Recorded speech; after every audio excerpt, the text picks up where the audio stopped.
Well,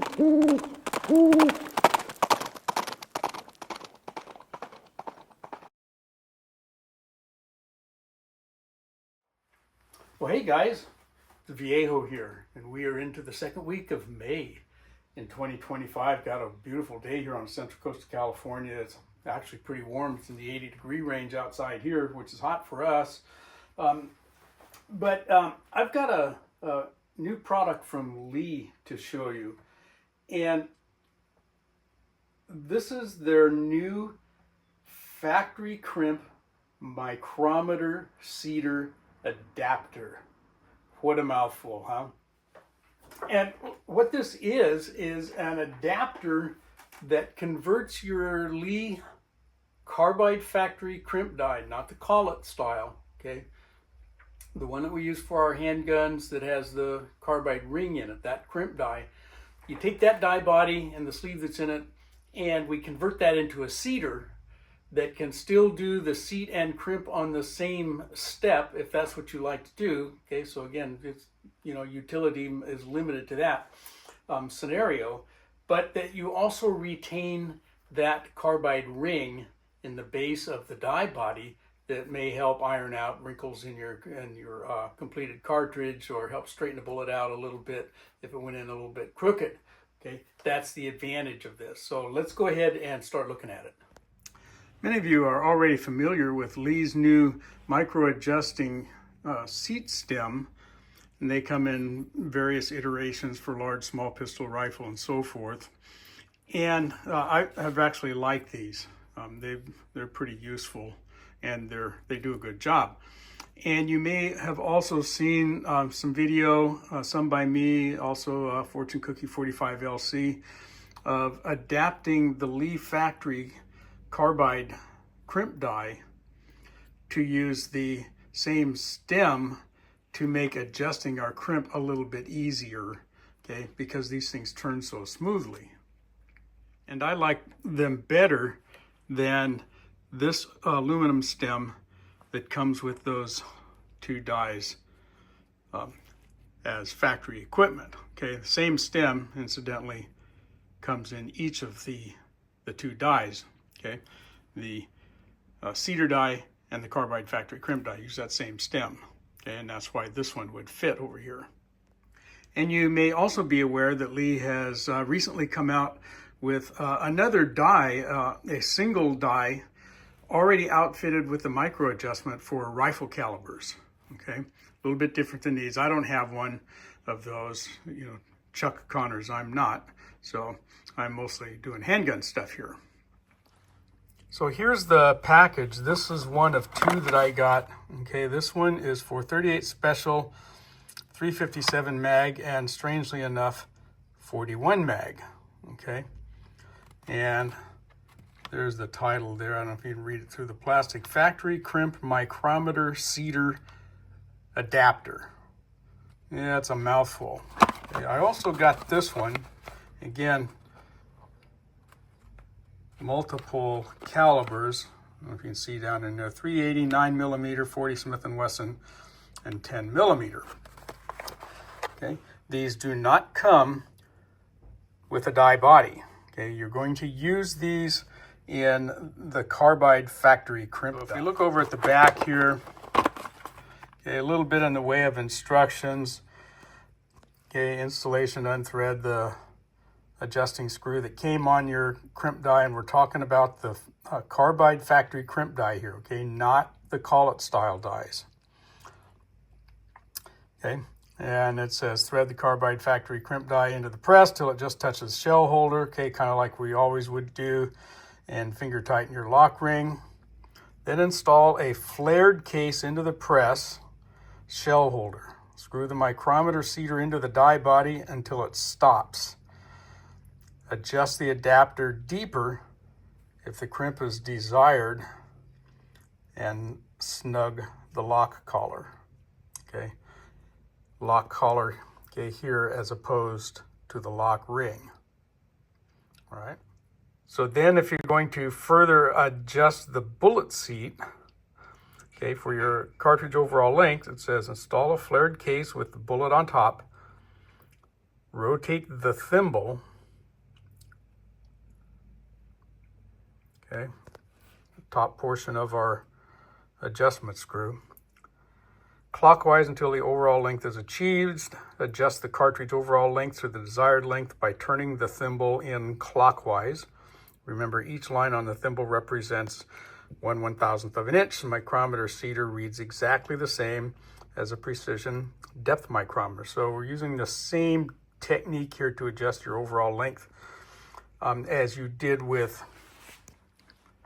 the Lee seeder die. And the directions on both of those two dies, the one on the left is the 38/41, one on the right's are 389 and 40 Smith & Wesson 10 millimeter, but the directions appear to be identical. Just the only difference being this part down here. Okay. All right, so here's the unit out of the packaging. Okay, we have a zero line. Yeah, there's a zero line there. Okay.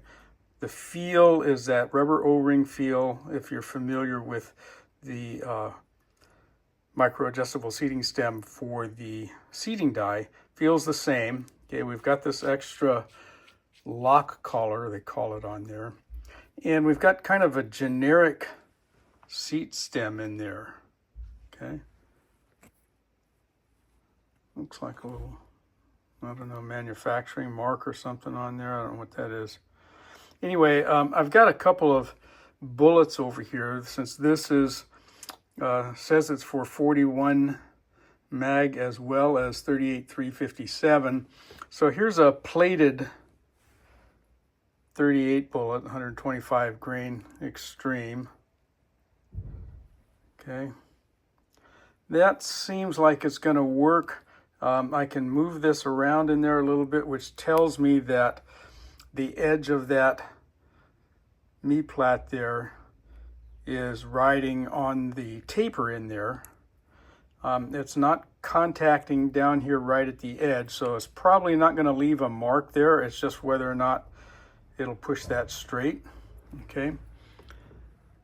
How about this one? This is a Hensley & Gibbs number 73. Nice long nose rascal there, huh? Okay. And let's see what that one does. So again, that one is loose here at the base. So we're contacting that seating stem down there on the taper. So the worst that could do might be to round off the nose just a little bit, but it's probably any of that happens would not be significant. How about this one, a little bit wider Me-Plat bullet? That's again another Hensley & Gibbs bullet. This is the number 51. And that one also, the edge of the Me-Plat is riding on the inside taper of that stem, and the edge of the stem is not catching the sides of the bullet nose, which is good. Okay. Otherwise, if it were to catch that, the inside of that's a little bit sharp. Okay. If it were to push on the side, you know, on the ogive there, it would probably cut through the powder coat. Okay. Well, how about 41? Okay. Here's a jacketed 155 grain, 210 grain 41 bullet. Okay, and that one, same kind of a deal. It's riding around on the inside of the taper against the edge of the Me-Plat there. So that's not a Me-Plat, it's a hollow point, all right? Okay, so that one probably will do fine in there. Here's a couple of cast bullets. Okay, these are both Seiko bullets, I think. This one, we're catching the inside rim there, and I think that might mark my bullet. Yeah, I was able to turn that, leave a little bit of a rim, but typically my 41 mags are cast hard anyway, and I gave it a pretty good twist there, and it didn't really look like it did much anything. It might have left a little bit of a mark there, but okay. Here's one with a little pointier nose. Let's see if I can keep from dropping it. Another Seiko bullet. And that one, okay, also is not catching the ogive against that inside rim. It's catching the nose of the bullet up in there. So that's good. You know, I was a little afraid of that design, but it looks like it may well work. You get anything with a, you know, like a wad cutter might not work. It may. Okay, remains to be seen. All right, so there's that, and there's the stem for the 9mm version. Okay, one that does 389mm 40 Smith & Wesson and 10mm, and there it is compared to the 38 one. Okay, very similar. So setting this thing up is pretty simple. The instructions that come on the packaging are a little bit different than the instructions that Lee shows on their webpage. If you go to Lee Precision and click on the new products link, you'll come upon the factory crimp micrometer cedar adapter. I gotta keep reading them. There's too many words, right? It's a whole sentence. Anyway, you'll see it there, and they got a couple videos there. But their instructional video varies slightly from what's shown on here, and I'm going to show you both ways. All right, we'll do it the way it says, and then we'll do what the video shows. So let's go ahead and get into it. We're gonna do some seating with cast bullets, and we're gonna do some seating with plated. So we'll go ahead and follow the directions. And the first thing it says is unscrew the adjusting screw from the top of the crimp die. Okay, so we'll take that out, set it aside. It says thread the Carbide factory crimp die into the press until it just touches the shell holder, which I've already done. Okay, we're bottomed out here. And then it says finger tighten the lock ring. Okay, the lock ring is breech lock there, so that's set. Crimp adjustment. Install a flared case, okay, into the shell holder.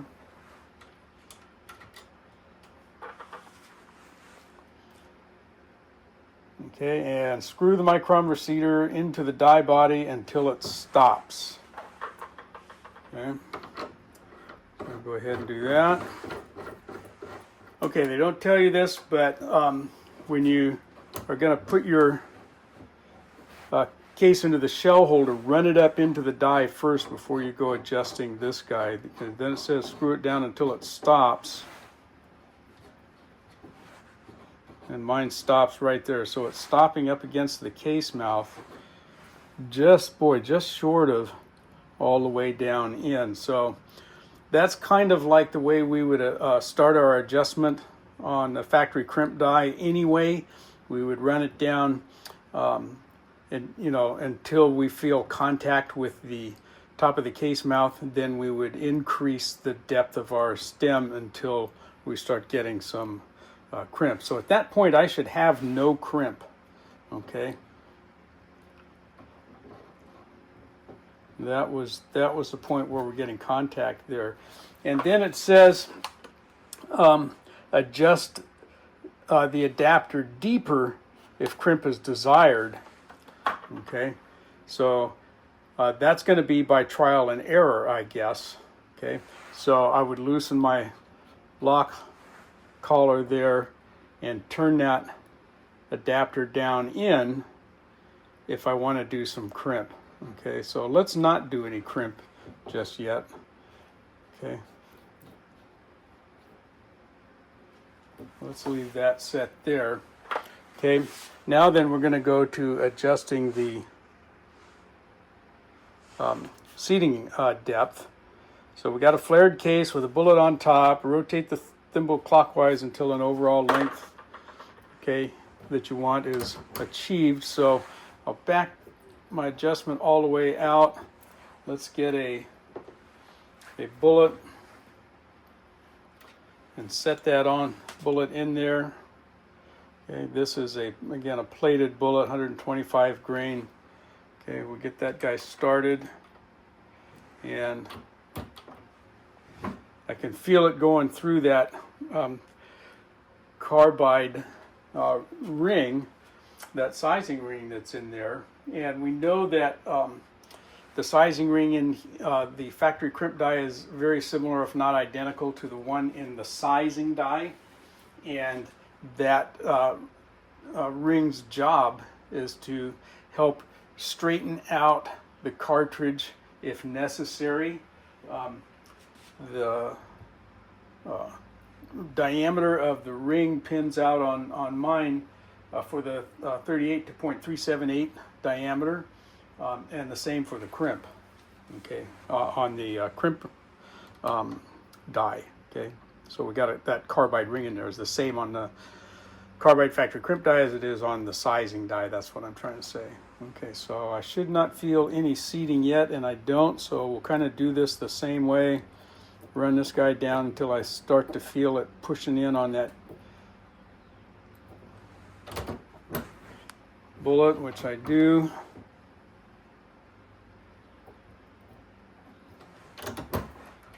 Okay, and as you can see, we got, maybe you can see, maybe you can't. Okay. Okay. Got a little bit of room there still to go, right? So let's do that and see how close we get. Okay. That, in theory, should give me my desired length. Doesn't look bad. How does it measure out? I came up about 1/1000 and a half short. Okay. Maybe 2/1000 short. So when we get up there that close, well, now we're pretty much on it. Depends on where we measure it a little bit. But okay, it actually goes in there pretty well. So I must have a little bit of crimp installed unwittingly, because here's another flared case, and there's no way that's going in there, okay, without me taking that flare out of there. But if I look at this, whoops, sorry.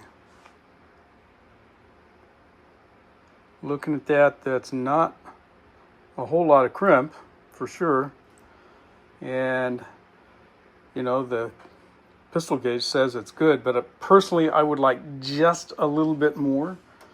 But I'm going to leave that one because I want to try cast bullet. So what I'm going to do is I'm going to back my seating adjustment out, and I'm going to turn my adapter out just a little bit to make sure I'm not doing any crimp at all. So let's take another one of these flared cases and try first seating, okay, with no crimp, okay, and we know that that's going to kind of want to jump a little bit as it goes through that sizing ring. Well, it wasn't too bad. Okay, so we got a little bit of a start on our seat, quite a ways to go. Okay, but I haven't shaved any lead yet, which is a good thing. Okay, I need another probably 60,000th or so, but we'll sneak up on it this time. Okay, I'm looking to get right into my crimp ring here. Okay, you can see we're getting up there close, and I do have just a little hint of lead.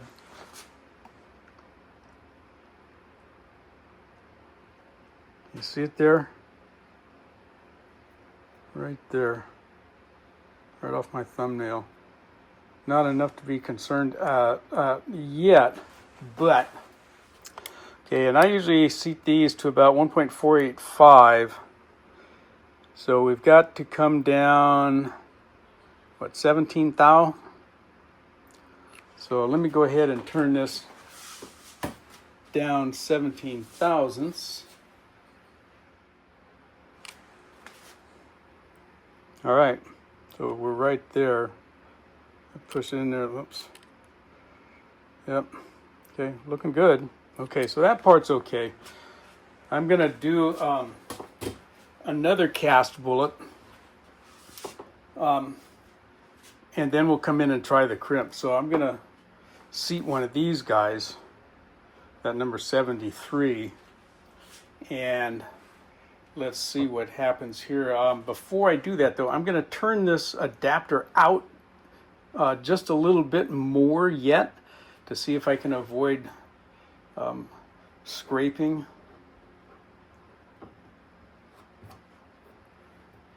Okay. And again, I'll start with this guy backed out of there. So here's another flared case.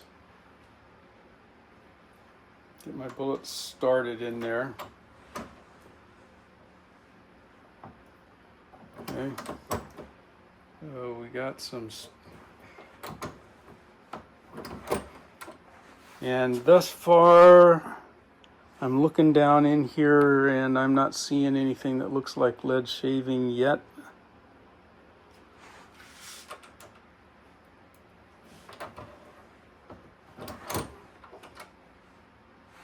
This one's got a long way to go to get. We got to get all the way up here to that crimp groove. So.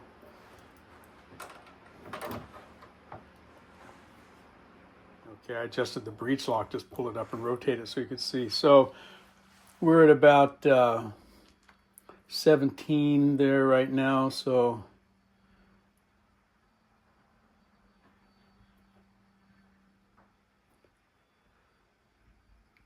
there's 50, 55, 60, 65, 70, 75, 80. Let's see how close that gets me.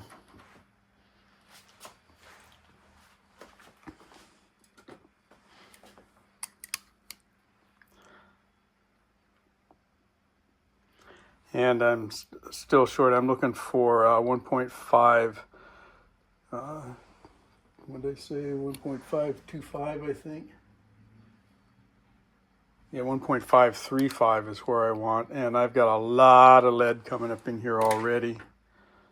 Okay. Let's look in here.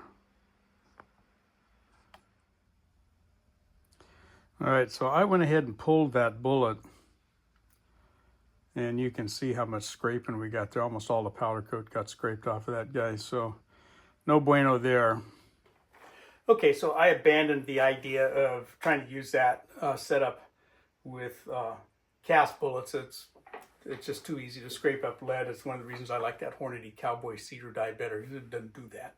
So I had mentioned that the video on Lee's website instructions that they show for this tool, a little bit different from what they print on the package. So I'm going to go ahead and set one up according to that instruction, and we'll go ahead and seat and crimp a plated round, dummy round, okay, no powder, no primer, all in one step, and show you how that would work. Okay, the instructions here are a little bit different from the instructional video online on Lee's new products page, where it says where you'll find these new dies. Well, or adapters, it's no die anyway. They start off telling you kind of the same thing. You know, run your Carbide factory crimp die down till it contacts the shell holder, remove the stem, set your lock ring, which we've already done here. Okay, then they indicate that we start with the adjuster disassembled. You take the whole stem out of there, just unscrews off, okay? And then in the instructions here, they say start with a flared case, but the online instructions say start with a completed round, in other words, a dummy round, okay? And they say run that guy up in there, okay? Then screw this part down until it stops, in which situation the crimp sleeve will be contacting the case mouth. Make sure my lock ring is out of the way so it'll go down there far enough. Okay, that seems to be right there. Okay, then they say rotate this guy a quarter turn to apply a crimp, okay, and set the collar there. Okay, so we got that set, and it should be noted that in order to do that, boy, I am all the way down here, and that locking collar is almost off the threads on this, what are we calling that? The adapter part, okay? If I had a case that was any shorter than that, this wouldn't be able to lock. In other words, I've got this guy screwed all the way back up to get this part pushed down to where we contact our crimp sleeve that's inside the factory crimp die. Remember that? Okay. And that is just barely catching a thread up there. Anyway, so then, okay, they tell us to go ahead and start our bullet now that the crimp is set. Okay, and we turn this guy in.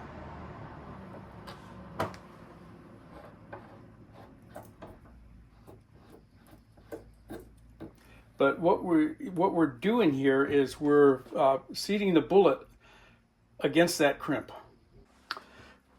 which is normally what we would be doing when using a standard seat crimp die to do the seat and crimp on the same stroke, which we, are sometimes reluctant to do with cast bullets, but we do it all the time with a plated or a jacketed bullet. So all we got to do now is turn this guy down, okay, until we are at the correct length, and we could go back to our dummy round to do that. Turn this down until we're close. Oops, stay put.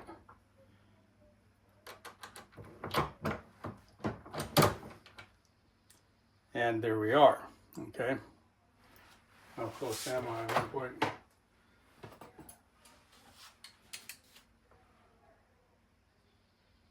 1.425 is what I want, and I am at 1.431.532. So maybe another. Where's my scale? It's over here. Okay.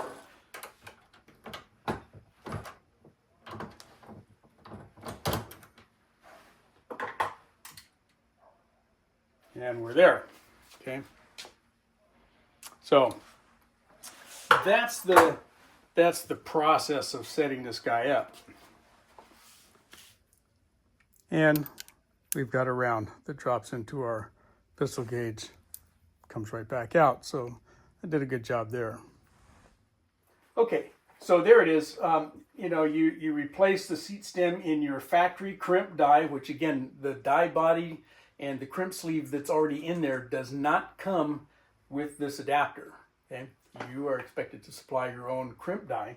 Okay, you remove the original stem, you replace it with this one adapter, and you now have a cedar die that's been built onto your crimp die. Well, so why on earth would you want to do that? What is the advantage? You already got a cedar die that'll do the same thing, right? Okay, might even have one of these micro adjustable adapters on your seat die. Well, the crimp die has the carbide ring in it, and when we are talking about the crimp die, we're talking again about the carbide factory crimp die, the one that has the ring in it. Okay, that ring has an advantage for some situations, and what it will do is iron out small wrinkles. It'll help straighten out a bullet that's gotten started crooked. For example, a wad cutter, okay, that's seated way deep into the case. Sometimes they can get cockeyed a little bit going down in there and produce a little bit of a bulge. That ring will help iron that out, so you can go ahead and shoot that round without having to pull it. So that's the advantage of using the factory crimp die as a seat/crimp, okay? You don't have any advantage over a cedar die alone other than that, okay? So if you are running a system where you're using a cedar die followed by the carbide factory crimp die, and you're okay with seating and crimping on the same step, you can do this and retain that advantage of that carbide ring in there. as far as I can see, that's the only advantage to using this. So there's that. For cast bullets, I'm going to say no, not for me, because as we crimp and seat on the same step, we start crimping too soon, and on this one as well as on any other seat / crimp die, okay, and that starts scraping off powder coated lead, and I don't like that, so I'm probably not going to use it there. But I do have a number of plated and jacketed bullets that this could come in handy for, save me a step, right? Particularly on something like that turret press, you get away with 3 pulls instead of 4. Why not? Okay, so there it is. I hope you enjoyed that and got something out of it. But from the Viejo bench for now, that's all she wrote.